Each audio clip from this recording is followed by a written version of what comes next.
Baik, bismillahirrahmanirrahim. Assalamualaikum warahmatullahi wabarakatuh.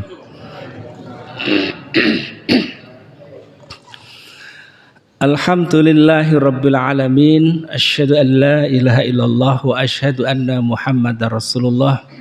Allahumma shalli ala nabiyyina Muhammadin wa ala alihi wa sahbihi wat tabi'in ajma'in, amma ba'd.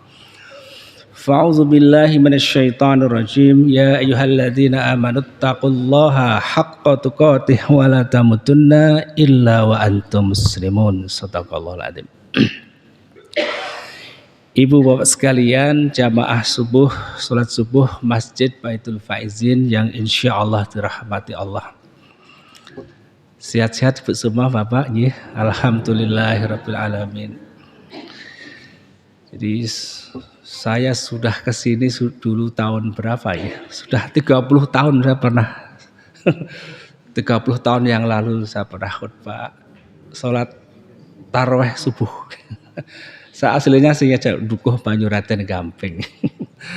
Cuman saya pindah ke Moyudan untuk beberapa tahun saja. Ya, Bapak Ibu sekalian yang dirahmati Allah. Sekarang bulan apa? Muharram. Kalau kalender Hijriah, bulan Muharram. Hafal nama-nama bulan dalam kalender Hijriah, Bapak Ibu? Mari kita sebutkan. Yang pertama bulan apa, Bu?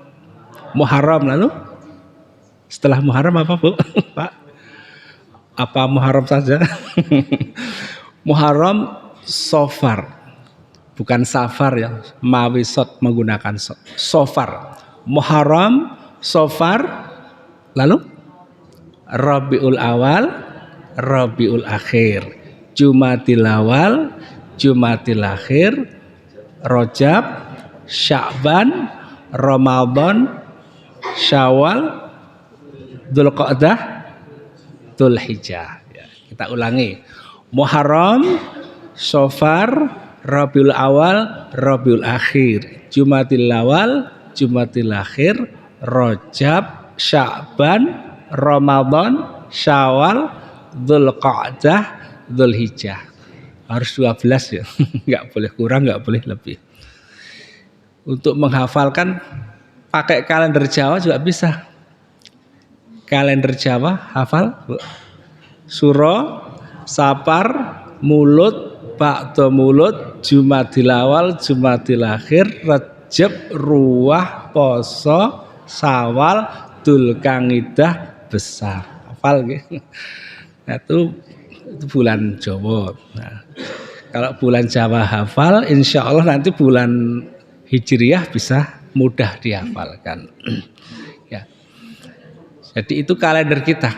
Kalender supaya dijadikan agenda-agenda dalam kehidupan kita sehari-hari. Nah, termasuk hari ini bulan Muharram. Ya, kalau versi Muhammadiyah sudah tanggal 10 Muharram. Disunahkan untuk berpuasa sunnah. Karena dulu aslinya puasa Asyura itu artinya ke-10, artinya tanggal 10 bulan Syura, bulan Muharram. Nah, jadi itu dulu sebelum puasa Ramadan itu diwajibkan, maka puasa tanggal 10 Syura itu hukumnya wajib. Nah, bulan Ramadan tahun kedua Hijriah itu baru diwajibkan puasa Ramadan. Sebelumnya itu belum ada puasa Ramadan, yang ada puasa ya, wajib itu adalah 10 Syura. Itu kan gara-gara dulu Kanjeng Nabi Shallallahu Alaihi Wasallam hijrah dari Mekah menuju Madinah. Nah, 2 tahun di Madinah baru turun itu kutiba alaikumusiyam dan seterusnya. Nah, pada saat itu sebelumnya orang-orang Yahudi di Madinah itu berpuasa. Lalu Kanjeng Nabi mendatangi mereka, kalian itu puasa apa? Mendatangi orang-orang Yahudi. Lalu orang-orang Yahudi bilang bahwa pada tanggal ini 10 Syura, 10 Muharram itu Nabi Musa diselamatkan Allah ya. Jadi, dari kejaran Fir'aun, diselamatkan Allah dari kekejaman Fir'aun. Lalu Kanjeng Nabi kira-kira ngendika, lah kami umat Islam itu lebih berhak terhadap Nabi Musa daripada kalian. Maka kami lebih berhak berpuasa. Lalu Kanjeng Nabi memerintahkan umat Islam, mari kita puasa pada tanggal 10 Muharram. Nah, lalu umat Islam puasa wajib. Saat itu belum ada kewajiban puasa Ramadan. Nah, lalu lama-lama kok jadi bareng dengan orang-orang Yahudi gitu puasanya, tasyabuh itu jadi mirip seperti orang Yahudi. Lalu para sahabat punya usulan, wahai Kanjeng Nabi, mbok ya tidak usah bareng gimana, nanti tasyabuh mirip dengan orang-orang Yahudi. Lalu Kanjeng Nabi, oh kalau begitu tahun depan kita puasanya ditambah tanggal 9 Syuro. Jadi 9 dan 10. Hanya saja sebelum tahun depan itu datang, Kanjeng Nabi sudah wafat. Lalu bagaimana hukum puasanya? Maka sebagian ulama mengatakan inilah yang disebut dengan sunnah hammiyah. Ham itu cita-cita, keinginan. Sunnah yang menjadi cita-cita, keinginan Nabi. Jadi Nabi SAW belum sempat melaksanakan puasa tanggal 9 Syuro. Jadi hukumnya bagaimana? Maka ulama ada menyampaikan 3 pendapat. Jadi karena puasanya itu asalnya adalah supaya jangan tasabuh dengan Yahudi, maka ditambah sehingga itu tetap menjadi sunnah tanggal 9 dan tanggal 10. Atau kalau tanggal 9 sudah nggak dapat, maka tanggal 10 dan tanggal 11. Jadi tanggal 10-nya harus ikut. Jangan sampai udah lewat tanggal 11 aku puasa Syuro tanggal 11. Itu bukan puasa Asyura. Jadi 10-nya harus ikut. 9 dan 10 atau 10 dan 11. Ada lagi yang mengatakan 9, 10, 11 juga boleh. Nah, monggo silakan. Atau tanggal 10 saja juga boleh. Ya, boleh. Nah, bukan haram. Tapi bagaimanapun juga puasa 10 Syuro itu sunnah hukumnya. Man sya'a fasamahu wa man sya'a tarakahu. Siapa yang menginginkan puasa, puasalah. Tapi yang tidak menginginkan puasa, tinggalkan, enggak apa-apa. Karena yang wajib adalah puasa Ramadan. Ya. Pahalanya besar. Yukaffiru sanatal madiyah. Jadi menghapus dosa-dosa setahun yang lalu. Nah, lumayan kan, lumayan. Alhamdulillah kalau berpuasa. Moga kita niatkan puasa karena sudah enggak ada snack. Nah itu diniatkan puasa.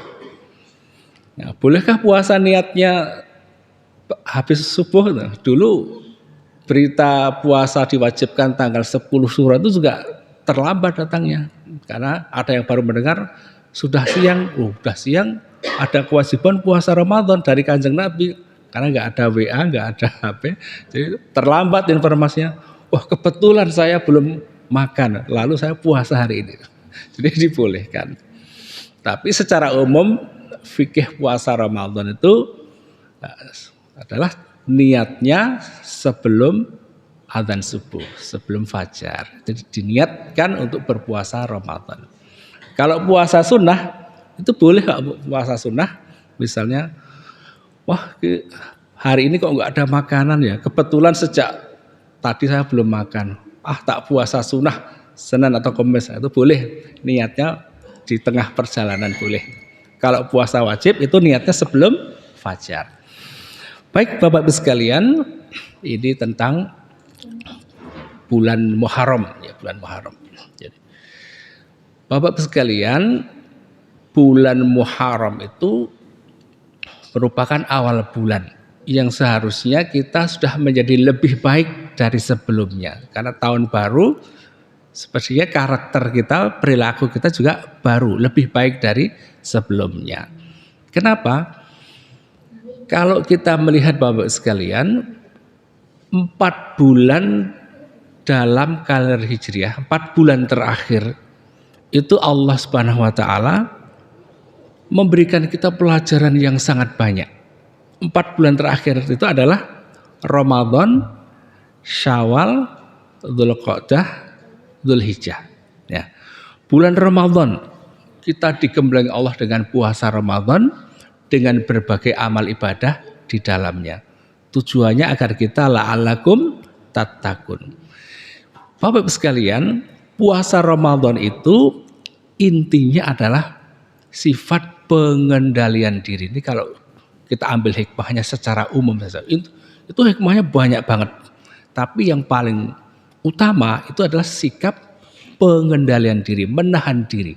Itu puasa Ramadan pesan utamanya adalah begitu. Supaya kita memiliki sifat al-kaf wal imtina, suka menahan diri. Atau puasa dalam segala hal. Kalau Ramadan itu kita diajarkan menahan makan minum, syahwat, maka setelah Ramadan segalanya kita bisa melakukan sikap menahan diri. Sesungguhnya puasa itu menjadi intinya inti dari seluruh akhlak yang baik. Akhlak yang baik itu intinya adalah puasa. Coba kita lihat. Kalau orang berpuasa untuk tidak sombong, namanya tawadhu. Tawadhu itu akhlak yang baik, akhlak yang mahmudah. Orang yang tawadhu itu orang yang berpuasa untuk tidak sombong, maka diistilahkan dengan tawadhu. Itu puasa juga intinya. Saya bisa sombong, tapi saya menahan diri, berpuasa untuk tidak melakukan kesombongan itu. Nah, puasa seperti ini dinamakan tawadhu, yaitu puasa untuk tidak sombong. Berpuasa untuk tidak berbohong, maka disebut dengan sidik atau jujur. Saya bisa berbohong, tapi saya menahan diri, berpuasa untuk tidak bohong. Namanya sidik. Jadi sidik jujur itu berpuasa untuk tidak sombong. Kan sombong itu mudah sekali toh Pak Bu. Orang yang sombong, bohong itu kalau sudah menjadi sifat, itu akan selalu menutupi satu kebohongan dengan kebohongan yang lain. Kalau ada anak sekolah, sebenarnya dia sehat-sehat saja, tapi malas untuk bersekolah, lalu tidak berangkat sekolah. Besok paginya ditanya oleh gurunya, kenapa kamu nak kemarin tidak sekolah? Lalu dia misalnya berbohong, saya sakit Bu. Oh sakit, satu kebohongan. Sudah ke dokter belum? Wah, dia terpaksa harus menutupi kebohongan itu dengan mengatakan, oh sudah, saya sudah ke dokter. Jadi bohongnya 2 kali untuk menutupi kebohongan sebelumnya. Oh ya sudah, kalau ke dokter alhamdulillah. Dikasih obat enggak? Nah harus berbohong lagi. Oh iya dikasih, masa ke dokter enggak dikasih obat? Nah, nutupi bohong. Yang kedua dengan bohongan yang ketiga. Oh iya alhamdulillah dikasih obat. Sudah diminum belum? Ya jelas enggak minum dia. Maka ditutupi dengan bohongan berikutnya, sudah diminum. Oh ya syukur. Berapa kali minum obatnya? Harus bohong lagi dia. Nah ini kalau Bu Pak. Jadi kalau orang sudah berbohong, itu untuk menutupi kebohongan berikutnya, dia harus dengan bohong. Nah, maka jangan suka berbohong, karena kalau bohong itu dia akan terpaksa berbohong lagi nanti. Nah, baik. Jadi orang yang menahan bohong, nah itu berpuasa untuk tidak bohong karena dia bisa bohong sebenarnya. Maka ini disebut dengan jujur atau sidik.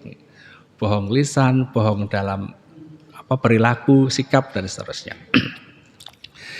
Nah itu intinya kan puasa juga, berpuasa untuk tidak bohong. Ada lagi orang yang berpuasa untuk tidak bermalas-malasan. Puasa untuk tidak malas. Malas itu bisa kita lakukan, tapi saya menahan diri untuk tidak malas. Maka sikap ini disebut dengan mujahadah. Mujahadah itu bersungguh-sungguh. Jadi mujahadah itu juga intinya berpuasa untuk tidak malas. Jadi puasa itu menjadi ruh atau inti dari seluruh akhlak yang baik. berpuasa untuk tidak hura-hura, tidak foya-foya. Dia bisa, kita bisa Pak. Hura-hura, foya-foya, boros-borosan, tapi kita menahan diri berpuasa untuk tidak melakukan terjerumus ke dalam gemerlap dunia. Namanya zuhud. Jadi zuhud itu orang yang berpuasa untuk tidak jatuh ke dalam gemerlap dunia, disebut dengan zuhud. Jadi zuhud itu puasa. Orang yang berpuasa untuk tidak zalim. Zalim bisa kita lakukan, tapi kita menahan diri berpuasa untuk tidak zalim, maka disebut dengan adil dan sebagainya dan seterusnya. Jadi intinya seluruh akhlak yang baik itu adalah puasa. Nah, itulah pelajaran yang terbesar yang bisa kita ambil dari bulan Ramadan. Nah, ini sifat-sifat takwa. Seluruh perbuatan baik itu adalah sifat takwa. Nah, lalu kita masuk bulan setelah Ramadan, Syawal, Dzulqa'dah, Dzulhijjah. Ini bulan apa? Syawal, Dzulqa'dah, Dzulhijjah. Adalah bulan haji. Nah, bulan haji. Al-hajju ashhurum ma'lumat. Bulan haji adalah bulan yang sudah dimaklumi, diketahui waktu-waktunya, yaitu Syawal, Dzulqa'dah, Dzulhijjah. Ini adalah bulan haji. Faman faradha fihinal hajja fala rafasa wala fusuqa wala jidala fil hajj, dan seterusnya. Maka selama berhaji itu tidak boleh rafat, tidak boleh fusuk, tidak boleh jidal. Jadi selama haji ada rukun moral. Rukun moral dalam haji itu dilarang rafat, fusuk, dan jidal. Nah ini pelajaran selama bulan haji itu. Khususon bagi Bapak Ibu saudara kita yang tindak ke tanah suci, itu mendapatkan pelajaran tidak fusuk, tidak rafat, enggak fusuk, tidak jidal. Apa itu rafat? Rafat itu segala perkataan, perbuatan yang mengarah kepada hubungan suami istri. Mesum, berkata jorok, berperilaku, mengajak kepada hubungan suami istri. Maka selama haji itu dilarang. Itu rafat, perkataan, perbuatan yang mengarah ke sana, itu dilarang. Nah, sebenarnya rafat itu ada sejarahnya dulu. Mengapa dilarang? Sejarahnya dulu, karena haji itu adalah warisan Kanjeng Nabi siapa? Ibrahim. Terus diturunkan di Jazirah Arab, sampailah pada masa Nabi Muhammad SAW, melewati masa jahiliyah. Sebelum Muhammad menjadi Nabi, maka ada masa jahiliyah. Dan itu haji tetap ada karena warisan Nabi Ibrahim. Tapi haji yang sudah dimodifikasi, ditambah-tambah sesuai selera. Salah satunya adalah ketika tawaf itu berputar mengelilingi Ka'bah. Ketika tawaf haji di zaman jahiliyah itu, mereka yang haji ketika tawaf tidak berbusana sama sekali. Jadi telanjang menurut saya, Bu. Jadi laki perempuan bareng-bareng tawaf tidak berbusana, terutama para budak. Nah, apa yang terjadi? Terjadilah. Jadi kalau laki-laki perempuan tidak berbusana bareng-bareng itu kan apa yang dibayangkan manusia, bayangkan apa itu terjadi. Minimal perkataan atau perbuatan sarunun sewu atau jorok. Nah inilah yang disebut dengan rafat. Maka pada tahun akhir-akhir kenabian tanggal 9 itu Kanjeng Nabi SAW mengancam lewat Abu Bakar ya, di dalam surat At-Taubah itu, supaya kalau haji jangan seperti itu. Kami tidak bertanggung jawab keselamatan kalian kalau hajinya masih seperti itu. Nah orang-orang musyrik gemetar, wah ini kok umat Islam mengancam. Karena setelah itu ayat turun itu tadi yang kita bacakan itu, maka tidak boleh haji orang-orang musyrik itu. Yang haji hanya umat Islam dan tata caranya sesuai syariat yang disampaikan Allah kepada baginda Nabi sallallahu alaihi wasallam. Tidak boleh rafats. Yang kedua tidak boleh fusuk. Nah, fusuk itu segala perkataan perbuatan mungkar, bermaksiat, perbuatan dosa dan seterusnya. Segala perbuatan mungkar, maksiat itu semua disebut dengan fusuk. Ada juga nih sejarahnya fusuk itu. Fusuk itu adalah zaman dahulu hajinya itu, mereka berhaji, orang-orang jahiliyah itu menyembelih binatang lalu dipersembahkan untuk berhala, Lata, Mana, Uzza, Tuhan-Tuhan berhala itu. Nah, diberi dalam bahasa kita itu apa? Sesajen dengan menyembelih binatang ternak untuk minta berkah, minta keselamatan. Nah, inilah yang disebut dengan fusuk, memberikan sesajen sesuatu kepada berhala untuk minta berkah, itu namanya fusuk.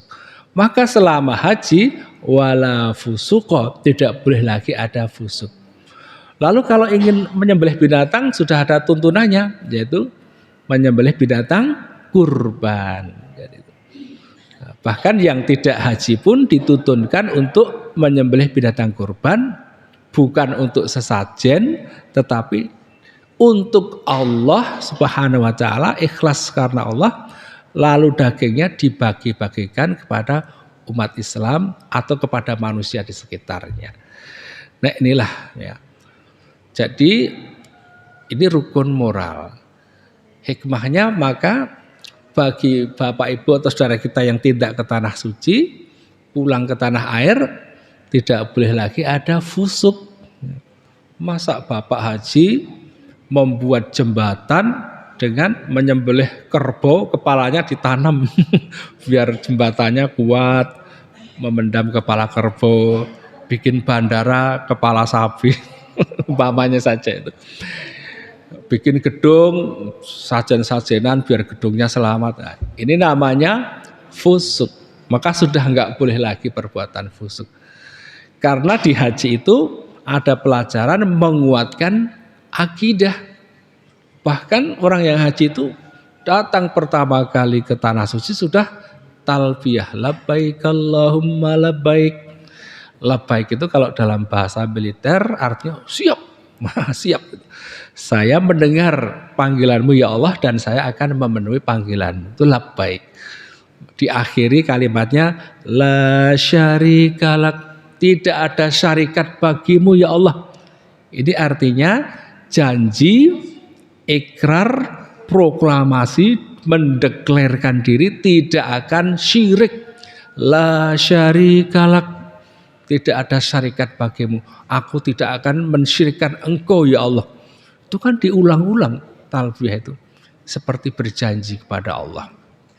Nah, jadi ada pelajaran akidah di sana. Ada pelajaran moral supaya tidak rusak akhlaknya. Wala jidal. Nah, yang tiga itu tidak boleh jidal selama haji. Jidal itu bertengkar, berdebat. Jadi selama haji tidak boleh padu dalam bahasa Jawa. Maksud haji kok padu, jadi rawangun. Itu tidak boleh. Wong haji kok bertengkar itu. Jadi supaya haji itu kita menjadi umatan wahidah, umat yang satu. Jadi menguatkan ukhuwah Islamiyah, menguatkan kesamaan antara presiden sampai tukang laden itu sama di hadapan Allah. Ya. Maka inilah wala jidala itu supaya tidak ada pertengkaran dengan menguatkan ukhuwah Islamiyah, persaudaraan. Sehingga ayat yang mengatakan inna hadhihi ummatukum ummatan wahidan wa ana rabbukum fa'budun itu terwujud. Sesungguhnya umat ini umat yang satu dan aku adalah Tuhanmu, maka sembahlah aku, kata Allah. Jadi haji terutama wukuf di Arafah kemarin itu merupakan simbol kesatuan umat Islam. Wahdatul ummah, kita itu umat yang satu. Diikat dalam satu persaudaraan ukhuwah Islamiyah, diikat dalam kitab yang sama, kitab Al-Quran, diikat dalam kesatuan kiblat Ka'bah, diikat dalam kesatuan Tuhan Allah Subhanahu wa taala, Allah yang esa. Diikat dengan apa ya? Bahkan bahasa yang sama, namanya bahasa Arab. Jadi kita punya bahasa kesatuan, Pak Bu, bahasa Arab. Bahkan bahasa Arab itu adalah bahasa ibu, bahasa yang sudah kita gunakan sejak sebelum lahir. Kita sudah bisa berbahasa Arab.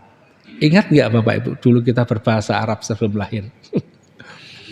Wa idz akhadha rabbuka min bani adama min duhurihim dzurriyyatahum wa asyhaduhum ala anfusihim alastu birabbikum qalu bala syahidna an taqulu yaumal qiyamati inna kunna an hadza ghafilin.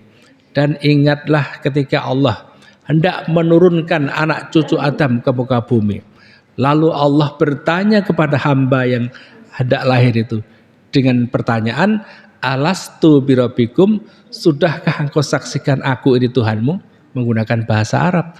Lalu semua manusia mengatakan bala syahidna, iya kami bersaksi, menggunakan bahasa Arab. Jadi kita semua sudah bersaksi, syahidna, kami bersaksi. Artinya ini adalah syahadat. Kita sebelum lahir itu sudah bersyahadat. Bala syahidna. Jadi membenarkan pertanyaan Allah, sudah engkau saksikan aku ini Tuhanmu, lalu kita bersyahadat. Bala, iya syahidna, kami bersaksi bahwa engkau adalah Tuhan kami. Jadi setelah itu dilahirkan ke dunia, lahir cenger begitu, sudah bersyahadat. Ya. Ingat gak Bapak Ibu dulu sudah bersaksi? Lupa. Jadi kalau lupa ya wajar, karena manusia itu tempatnya lupa dan salah. Jangankan sebelum lahir ya, seminggu yang lalu Bapak Ibu ngendika menapa? Subuh seminggu yang lalu membicarakan apa? Waduh, lupa saya. Padahal jelas saat itu kita sedang berbicara. Setahun yang lalu hari Senin kita pakai celana warna apa? Waduh, mesti lupa. Yang jelas pakai celana itu.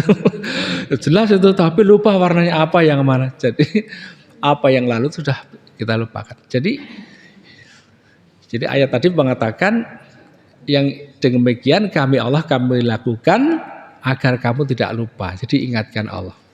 Dulu kita sudah bersyahadat. Lalu kita lahir ke dunia sudah menjadi muslim. Maka setiap bayi yang lahir itu sudah dalam keadaan muslim Islam. Kullu mauludin yuladu alal fitrah. Setiap bayi yang lahir itu dalam keadaan fitrah. Atau fitrah itu artinya muslim. Fitrah itu suci, belum tercampur oleh yang lain. Seperti air putih itu fitrah, ma'un kholis, air yang bersih, belum dikasih gula, belum dikasih teh, belum dikasih kopi, maka air putih itu suci, fitrah. Jadi kita yang fitrah itu belum ada ajaran yang lain kecuali hanya Allah. Ya. Maka setiap bayi yang lahir dalam keadaan fitrah sudah bersaksi, sudah muslim, fa'abawahu yuhawidanihi ayunasiranihi auyumajjisanihi. Maka kedua orang tuanya lah yang menjadikan anak itu menjadi Nasrani, Yahudi atau penyembah berhala. Nah, itu kedua orang tua. Maka nanti hitungannya setelah balik. Nah, kalau sebelum balik dia meninggal bayi itu, maka dalam keadaan fitrah masuk surga. Walaupun orang tuanya non muslim, kalau bayi lahir lalu meninggal, bayi masuk surga. Nah inilah. Nah setelah itu kita ke dunia diikat dalam satu bahasa, Al-Quran bahasa Arab. Oleh karena itu Bapak-Bapak sekalian, mari kita mulai mencintai bahasa Arab. Ahibbul Arab lisalasin. Cintailah bahasa Arab karena 3 alasan. 1, li'anni Arabi, sebab aku, kata Nabi SAW, orang Arab, maka harus cinta bahasa Arab. Yang kedua, wal Qur'anal Karim Arabi, dan Al-Quran itu bahasanya bahasa Arab. Oleh karena itu cintailah bahasa Arab. Yang ketiga, wa kalama ahlul jannati fil jannah Arabi, dan perkataan ahli surga di surga nanti menggunakan bahasa Arab. Jadi ibu bapak, nanti kalau di surga kita berbicara dengan bahasa Arab.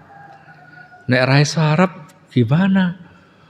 Waduh, nggak bisa ke surga bu. Jangan khawatir, jangan khawatir. Sebab bahasa Arab itu bahasa ibu. Nggak usah kursus, nanti bisa berbahasa Arab otomatis. Apalagi kita biasa sholat. Sholat itu bahasanya bahasa Arab kan. Dari iftitah, dari Al-Fatihah, bacaan Quran, rukuk, sujud, semuanya bahasa Arab. Dah biasa bahasa Arab. Tambah ngaji seperti ini udah insya Allah langsung dekat dengan bahasa Arab. Nah itu, jangankan di surga, setelah di dunia ini kita akan masuk alam kubur, bahasanya juga bahasa Arab. Kan malaikat pertanyaannya apa bu? Man Rabbuk, Mar Rabbuk. Pakai bahasa Arab, siapa Tuhanmu? Tidak pakai bahasa Jawa, sopo sesembahanmu, boten. Tapi bahasa Arab. Boten sah kursus, boten nopo-nopo. Insya Allah sudah otomatis bisa bahasa Arab. Kalau ada pertanyaan, man Rabbuka, kita akan bisa jawab otomatis insya Allah. Jawabannya gimana bu? Rabbi Allah, Tuhanku Allah. Madinuk. Wah, ada pertanyaan lagi bahasa Arab. Apa agamamu? Agama apa bu? Cetha Islam. Malaikat bios cetha Islam takoni. Diniyal Islam. Otomatis kita, lisan kita akan menjawab diniyal Islam. Agamaku Islam. Lalu ditanya lagi, man hadza rajulu bu'itsu fikum. Ada man hadza, ada juga yang mengatakan ma hadza. Kalau ma hadza mungkin gambar ya. Tapi kalau man hadza, siapa orang ini yang sudah diutus untuk kamu? Sinten bu? Siapa? Ada orang, lalu ditanya siapa itu? Kalau kita biasa ngaji, bersolawat, maka pasti mengenal dia adalah Rasulullah Shallallahu Alaihi Wasallam. Ma ilmuk, dari mana kamu tahu? Iqra'ul Quran, aku baca Quran dan aku mengimaninya. Kemudian di sana disebutkan ada Nabi Muhammad Shallallahu Alaihi Wasallam dan seterusnya. Pokoknya nanti semua pertanyaan itu intinya bisa kita jawab dengan menggunakan bahasa Arab. Ya syaratnya itu Muslim dan ngibadah. Nah insya Allah itu menjadi selamat nanti. Nah setelah selesai menjawab dengan benar, maka ditunjukkan oleh malaikat itu, dibukakan tirai gitu, apa? Surga setiap pagi dan petang. Tapi cuma nonton saja. Cuman lihat, nggak bisa masuk. Nah, karena cuma lihat kepengen masuk, terus keinginannya waduh mbok yandang mlebu, kira-kira gitu ya. Maka orang ahli kubur itu berdoa kepada Allah, Rabbi aqimis sa'ah, Rabbi aqimis sa'ah, ya Tuhanku, mbok yandang kiamat, mbok ya segera kiamat.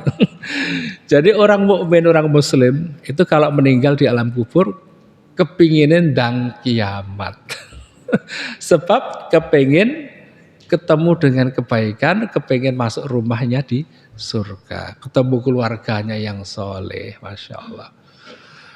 Nah, setelah itu didatangi seseorang. Nah orang itu adalah orang yang kita kagum kepada orang itu. Waduh, wajahnya sangat bagus, aromanya sangat enak. Wah, jenengan sinten? Siapa Anda? Siapa bu, Pak, kira-kira orang itu? Orang itu menjawab, ana amaluk, aku ke yo ngamalmu. Oh, gitu. Aku akan menemani kamu sampai hari kiamat. Alhamdulillah ono konco ning alam kubur sampai hari kiamat. Jadi orang yang baik, orang yang sangat kita senangi. Nah, sebaliknya kalau nggak bisa jawab, orang iso basa Arab, jadinya man rabbuka, jawabnya la arif, bahasa Arab juga tapi dia mengatakan tidak tahu. Madinuk, ora tahu ngaji, agamaku apa ya? Gitu. Dalam hadis itu katakan gitu. Saya enggak tahu. Agama orang ngerti, Tuhannya enggak tahu, semuanya enggak tahu. Nanti digebuki malaikat, dibukakan pintu neraka. Kaget dia, rumahmu nanti di sana. Lalu dia berdoa, ya Rabbi la tuqimus sa'ah, wahai Tuhanku, jangan ada kiamat, jangan ada kiamat. Ya tetap kiamat. Nah, terus didatangi orang yang sangat dia benci, sesuatu yang wah menggilani bahasa Jawa itu. Jadi tidak disukai, berbau busuk. Siapa kamu? Aku adalah ana amaluk, aku amalmu akan menemani kamu sampai kiamat. Ya. Kalau ditemani tidur wong edan kersa, Bu. Dikeloni wong edan sapa sih? Itu lebih dari itu, lebih gila nih nanti dia. Ra'adus, wah dan sebagainya. Nah, nanti kembali ke bahasa Arab.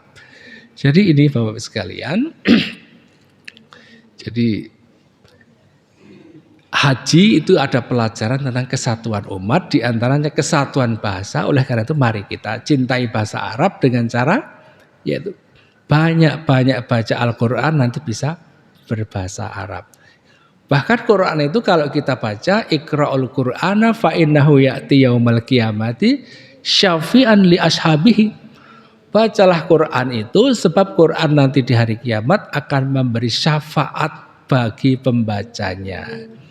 Jadi kalau nanti kita ada kesulitan di hari kiamat, tidak bisa jalan, kepanasan, keringat kita menenggelamkan. Nah, nanti Quran datang, duh Gusti Allah, ya Allah, selamatkan orang itu. Kenapa? Aku sudah dibaca oleh orang itu. Lalu Allah kabulkan orang yang berdoa. Siapa yang berdoa? Al-Quran memohon kepada Allah supaya kita diselamatkan. Lalu kita selamat karena didoakan oleh Al-Quran tadi itu. Ya, jadi tidak ada kesengsaraan lagi. Jadilah faedahnya membaca Al-Quran. Monggo kita baca Al-Quran tiap hari. Syukur suaranya bisa merdu kayak Ustadz Yogi. Masya Allah. Kayak gitu. Nah inilah bulan Muharram ya, yang kita bisa merefleksi kembali di bulan Dzulhijjah, yaitu adanya tentang kesatuan umat. Dan di bulan kemarin ya kita juga diajari oleh Allah mempelajari sejarah Nabi Ibrahim alaihissalam. Ya, Nabi Ibrahim itu Bu, kita ambil satu sisi ini keluarga ya. Ada pelajaran ketahanan keluarga. Nabi Ibrahim itu nabi yang dalam urusan keluarga itu diuji bertubi-tubi, Masya Allah. Begitu menikah dengan Ibu Sarah, Siti Sarah, itu Siti Sarah sudah direbut oleh Fir'aun, akan diperistri oleh Fir'aun. Ya, Fir'aun sih bertanya, siapa wanita di sisimu? Ya, ini jelas berniat jahat dan akan berbuat zalim pada Ibrahim. Lalu Ibrahim mengatakan, waduh ini kalau nggak diberikan nanti dibunuh ini. Padahal yang mukmin pada waktu itu di dunia hanya Ibrahim dan Ibu Sarah. Baru 2 orang yang mukmin. Kalau dibunuh dua-duanya, hilang orang mukmin di muka bumi. Lalu Kanjeng Nabi Ibrahim yaitu mengatakan dia saudari saya. Lalu diambil paksa untuk diperistri oleh Fir'aun. Nah, kemudian Nabi Ibrahim berdoa, ya Allah lindungi istriku. Nah, supaya istrinya juga berdoalah kepada Allah supaya Allah melindungi kamu dan seterusnya. Akhirnya doa orang yang bertakwa itu dikabulkan oleh Allah. Ketika Fir'aun itu merebut, ya harapannya mendapatkan kesenangan. Tapi Allah kabulkan doa Ibrahim. Ketika mendapati si Ibu Sarah, dia mendapatkan banyak sesuatu yang tidak menyenangkan. Lalu Fir'aun mengatakan, saya tuh pinginnya dapat bidadari, dapat kesenangan, tapi kamu orang yang menyebalkan, pergi sana. Diusir, dikembalikan ke Fir'aun, jadi selamat. Jadi Bapak sekalian, kalau ada masalah dalam rumah tangga, berdoalah kepada Allah supaya dikuatkan ikatan keluarga itu. Nah kemudian ada cobaan lagi, tidak punya putra. Lalu Ibu Hajar usul, mbok kamu nikahi siapa? Ibu Hajar. Siapa Hajar? Rata-rata orang berpandangan Ibu Hajar itu adalah budak. Tapi Syekh Safiyur Rahman Al-Mubarakfuri itu mengatakan bukan budak. Ibu Hajar adalah putri dari Fir'aun itu sendiri. Tapi dia tidak sejalan dengan Fir'aun. Putri yang hanif lurus walaupun putri seorang raja. Yang tidak kalah cantiknya dengan Ibu Hajar. Jadi Sarah. Jadi Ibu Hajar itu putri terhormat, putri bangsawan yang cantik seperti Ibu Sarah. Kemudian diperistri Nabi Ibrahim. Kemudian menikah, punya anak. Nah, cemburu Ibu Sarah. Nah, cemburu, ada gonjang-ganjing lagi, ujian keluarga lagi. Ibu Hajar disuruh pergi. Akhirnya pergi ke lembah Hijaz, jauhnya ratusan kilometer, yang kemudian diketahui itu adalah tanah Arab ya, di lembah Hijaz. Bertempat di sebuah gundukan batu, ternyata batu itu adalah Baitullah, Ka'bah. Kenapa cuma batu? Yaitu pondasinya. Karena Ka'bah itu dibangun di zaman Nabi Adam. Rumah ibadah pertama dibangun adalah Baitullah atau Ka'bah. Yang bangun Nabi Adam dibantu oleh para malaikat. Itu sebagian ulama mengatakan dibantu oleh para malaikat. Jadi itu dibangun zaman Nabi Adam. Lalu ada banjir Nabi Nuh, tinggal pondasinya, dan itulah Baitullah yang ditempati Ibrahim, Ibu Hajar dan Ismail. Belum lama di situ ada ujian lagi. Pergilah kau Ibrahim ke Palestina, meninggalkan keluarganya lagi, meninggalkan jabang bayi. Cobaannya bertubi-tubi. Ya sudah, akhirnya Ibu Hajar bersama putranya yang ternyata itu akan melahirkan bangsa Arab. Nah, dulu cuma ada air Zam-Zam saja. Lalu dari air Zam-Zam itu, dari jejak kaki Ismail ya itu, hanya karena air Zam-Zam itu Allah ingin menjadikan ini ada sebuah peradaban Arab. Caranya gimana? Allah viralkan air Zam-Zam, diviralkan sama Allah itu. Caranya adalah sebagian riwayat mengatakan didatangkan burung. Burung itu berputar-putar di atas mata air Zam-Zam. Nah, burung inilah yang kemudian orang-orang musafir itu menjadi tahu, kok ada burung di sana, berarti di bawahnya ada mata air. Lalu rombongan berdatangan. Ternyata ada yang punya Ibu Hajar itu. Bu, boleh minta air? Boleh, silahkan. Diambil terus, enggak habis-habis airnya. Lalu untuk bekal pergi. Rombongan yang lain, Bu minta air? Boleh, silahkan. Bu minta air. Bu, boleh enggak saya tinggal di sini? Silahkan. Akhirnya ada yang tinggal di situ 1, 2, 3 orang, menjadi satu RT, menjadi satu RW, menjadi satu kampung, menjadi satu kota, gara-gara air Zam-Zam tadi itu. Nah, kemudian Ibrahim pulang ke situ. Jadi Masya Allah, Nabi Ibrahim hanya berapa kali berkunjung itu, karena dari Baitullah ke Palestina, kadang ke Irak, Mesir dan seterusnya. Wirawiri dakwah. Setelah ke situ putranya Ismail udah besar, diminta Allah sembelih putramu itu. Ujian yang besar lagi. Jadi dan seterusnya. Nah, akhirnya kota itu didoakan Nabi Ibrahim, Rabbi ja'al hadza baladan amina warzuq ahlahu minas samarati man amana minhum billahi wal yaumil akhir. Supaya diberikan Allah buah-buahan dan rezeki yang banyak di tempat itu kepada penduduknya yang beriman.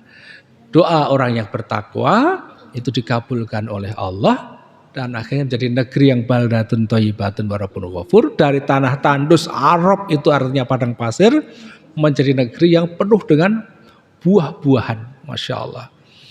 Jadi wa may yattaqillaha yaj'al lahu makhraja, barang siapa yang bertakwa kepada Allah nanti akan diberikan jalan keluar. Wa yarzuqhu min haitsu la yahtasib, dan akan diberi rezeki yang datangnya tidak disangka-sangka.